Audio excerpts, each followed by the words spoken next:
என்பர்கள். ரிஷபத்தின் அதிபதியான சுக்கிர பகவான் பார்த்தீங்கன்னா 1க்கும் 6க்கும் அதிபதியான சுக்கிர பகவான் இந்த மார்கழி மாதத்தில் டிசம்பர் மாதத்தில் பார்த்தீங்கன்னா குறிப்பாக வந்து நம்ம விருச்சிக ராசியில் இருக்கிறார். கூடவே பார்த்தீங்கன்னா புத பகவானோட சஞ்சரிக்கிறார். அப்போ இந்த காலகட்டத்தில் என்ன நடக்கும் அப்படின்னு பார்த்தீங்கன்னா, இதுவரை இருந்த பிரச்சனைகள், ரிஷபராசி இந்த முன்னாடி இருந்த காலகட்டத்தில் நிறைய கஷ்டத்தை அனுபவிச்சிருப்பீங்க.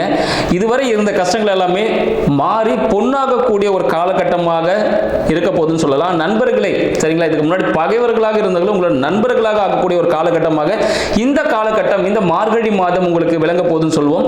அடுத்து பார்த்தீங்கன்னா, திருமணம் நடக்காம இருக்கு, திருமணத்துக்காக காத்து கொண்டிருக்கக்கூடிய ரிஷபராசி அன்பர்களுக்கு இந்த காலகட்டத்தில் திருமணத்துக்கான முயற்சிகளை நீங்க மேற்கொள்ளலாம். திருமணம் பண்ண மாட்டாங்க, திருமணத்துக்கான முயற்சிகளை நீங்க மேற்கொள்ளலாம் தை மாதத்தில்.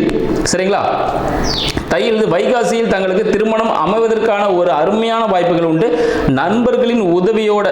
சரிங்களா, நண்பர்கள் இன்கேஸ் யாருக்காவது கல்யாணம் ஆகல, பொண்ணு பார்க்க போறீங்க, இல்லை மாப்பிள்ளை பார்க்க போறீங்க, ரொம்ப நாளாவே உங்களுக்கு பொண்ணு மாப்பிள்ளை செட் ஆகாம இருக்கு அப்படின்னா, உங்களோட தாய் மாமா, சரிங்களா, தாய் மாமா இல்லை மாமன் முறையில் இருக்கக்கூடியவர்களை கூட அழைச்சிட்டு போயிட்டு இருக்கும்போது உங்களுக்கு கண்டிப்பாக அந்த இடத்துல மணமகளோ கிடைப்பதற்கான வாய்ப்புகள் உறுதி அப்படின்னு சொல்லலாம்.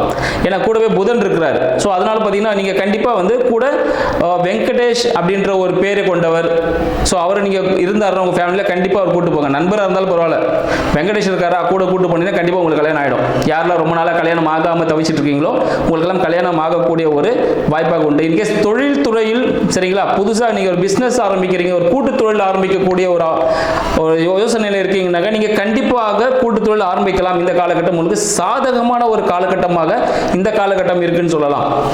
அதனால யாரெல்லாம் தொழில்களும் இருக்கிறீங்களோ நீங்க இந்த தொழிலுக்கான விஷயங்கள் எல்லாமே முன்னேற்பாடுகள் நீங்க இந்த காலகட்டத்தில் தாராளமாக செய்யலாம் சொல்றோம். உங்களின் 8ஆம் அதிபதி, சரிங்களா, 8க்கும் 11க்கும் அதிபதி உங்களுக்கு 2ல இருக்கிறாரு.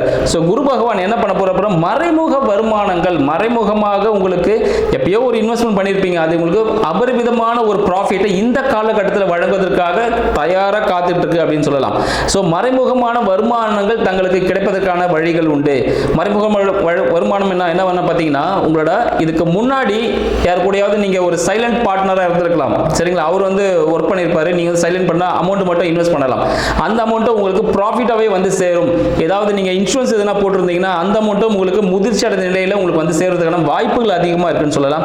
நீங்க கடல் கடந்து தொழில் செய்வதற்கான வாய்ப்புகள் உண்டு. ஆனா என்ன ஒரு சின்ன விஷயம் பார்த்தீங்கன்னா, நீங்க நிறைய உடைச்சிக்கிட்டே இருக்கணும், நிறைய இன்வெஸ்ட்மெண்ட் பண்ணிக்கிட்டே இருந்தால் தான் அதுக்கான ப்ராஃபிட் கிடைக்கும். இன்கேஸ் கடல் கடந்து நீங்க வாணிபம் செய்வதை இம்போர்ட் எக்ஸ்போர்ட் பண்ணக்கூடிய பர்சனாக இருந்தீங்கன்னா, கடல் கடந்து வாணிபம் செய்யக்கூடிய பர்சனாக இருந்தீங்கன்னா உங்களுக்கு நிறைய பொருள் இன்வெஸ்ட்மெண்ட் தேவைப்படும். அதுல இருந்து ஒரு சின்னதாக தான் ப்ராஃபிட் உங்களுக்கு கிடைக்கும் அப்படின்னு சொல்லலாம். அடுத்து பார்த்தீங்கன்னா, உங்களுக்கு 4ல கேது பகவான் இருக்காரு. ஸோ உங்களுக்கு ஒரு வீடு வண்டி வாகனம் அமைவதற்கான வாய்ப்புகள் உண்டு. இப்போ வீடாக இருந்துச்சு பார்த்தீங்கன்னா, ஒரு பழைய வீடு வாங்கினீங்கன்னா உங்களுக்கு ஒரு நல்ல ஒரு சூப்பரான ஒரு விஷயமா இருக்கும். நீங்க புதுசாக ஒரு கட்டின ஒரு வீடுனா உங்களால் வாங்க முடியாது, அதில் நிறைய பிரச்சனைகள் ஏற்படுறதுக்கான வாய்ப்புகள் உண்டு. அதனால ஒரு பழைய வீடு, இன்கேஸ் ஒரு லேண்ட் வாங்க போறீங்கன்னா ஒரு பெரிய லேண்டாக வாங்கி, ஏக்கரானுக்கு ஒரு லேண்ட் வாங்கி போடுங்க. அப்படி இல்லைன்னா ஒரு சந்துக்குள்ள இருக்கும், நீங்க வாங்க வீடா இருந்தாலும் ஒரு சந்துக்குள்ள தான் இருக்கும், அது சந்துக்குள்ள போய் லாஸ்ட் முட்டு சந்தா இருக்கும். அந்த ஒரு சர்ச் பக்கத்துலயோ இல்ல ஒரு விநாயகர் பக்கத்துலயோ ஒரு வீடு இருக்கும். ஸோ அது போல ஒரு அமைப்பு தான் உங்களுக்கு ஏற்படும். அதனால அது போல வீடு கிடைச்சிச்சுன்னா ஈஸியா நீங்க அந்த வீட்டை நீங்க வாங்கிக்கலாம் அப்படின்னு ஒரு விஷயத்தை உங்களுக்கு சொல்லலாம். அடுத்து பார்த்தீங்கன்னா, கவர்மெண்ட் ரிலேட்டடான விஷயங்கள் எல்லாம் உங்களுக்கு சாதகமான விஷயங்களா இருக்கும். இன்கேஸ் கவர்மெண்ட் ரிலேட்டடான விஷயங்கள் ஏதாவது நீங்க கவர்மெண்ட் ஜாப்ல கூட இருக்கலாம், கவர்மெண்ட் ஜாபுக்கு ட்ரை பண்ற ஒரு பர்சனா இருக்கலாம், நல்லா ஹார்ட் ஒர்க் பண்ணி படிக்கிற பர்சனா இருக்கலாம், இல்ல கவர்மெண்ட் ரிலேட்டடான ஏதாவது டாக்குமெண்டேஷன்ஸ் ஏதாவது நீங்க அப்ளை பண்ணிருக்கலாம். அந்த விஷயங்கள் ஒரு முடிவுக்கு வரதுக்கான ஒரு காலகட்டம், முடிவுக்கு வரனா அது ஒரு ஃபைனல் ஸ்டேஜ், ஒரு இடத்துல முட்டிட்டு அதுக்கு முடிவு வரதுக்கான ஒரு காலகட்டமாக இந்த மார்கழி மாதம் திகழ இருக்கிறது அப்படின்னு சொல்லலாம். தங்களின் தொழில் செய்யற இடத்துலயோ இல்ல வேலை செய்யக்கூடிய இடத்துல பாத்தீங்கன்னா, நீங்க உங்களோட திறமையை நான் தான் இது நான் தான் அப்படின்னு சொல்லிட்டு அந்த திறமையெல்லாம் அங்கே காட்ட வேண்டாம். உங்களுடைய வார்த்தை ஜாலங்களை கண்டிப்பாக குறைச்சிக்கணும். சரிங்களா, அங்கே போயிட்டு நீங்கள் நான் தான் பெரிய ஆள், நான் தான் செஞ்சேன் அப்படின்னு சொல்லாமல் எது செஞ்சாலும் எல்லாரும் செஞ்சோம் அப்படின்னீங்கன்னா நீங்கள் டாப்பில் போயிட்டே இருப்பீங்க. நான் தான் செஞ்சேன், நான் தான் இதெல்லாம் பண்ணேன் அப்படின்னு சொன்னீங்கன்னா உங்களை தான், நீங்கள் நல்ல விஷயம் செஞ்சுருப்பீங்க, அதில் சின்ன ஒரு குறை இருந்திருக்கும், யாராவது சொல்லுவார் இவர் தான் அதை செஞ்சார் அப்படின்னு.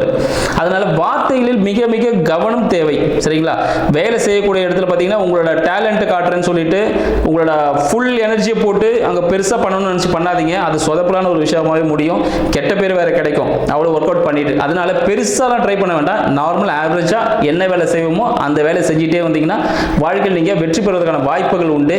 போட்டித் தேர்வுகள் யாரா எழுத போறீங்க அப்படின்னு பார்த்தீங்கன்னா அந்த மாணவர்களுக்காக போட்டித் தேர்வுகள் வெற்றி பெறுவதற்கான வாய்ப்புகள் ரிஷபராசி அன்பர்களுக்கு இந்த காலகட்டம் இருக்கு அப்படின்னு சொல்லலாம். இதுக்கு தங்களின் தாய் கிட்ட நீங்க என்ன பண்ணணும், ஆசீர்வாதம் வாங்கிக்கோங்க.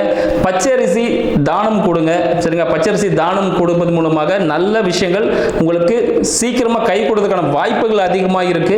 ஸோ இது போல விஷயங்கள் தினசரி பார்த்தீங்கன்னா விநாயகர் வழிபாடு செய்யுங்க.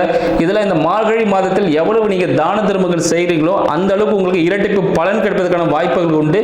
இந்த மாதத்தை தவறாமல் பயன்படுத்திக் கொள்ளுங்கள். நன்றி, வணக்கம்.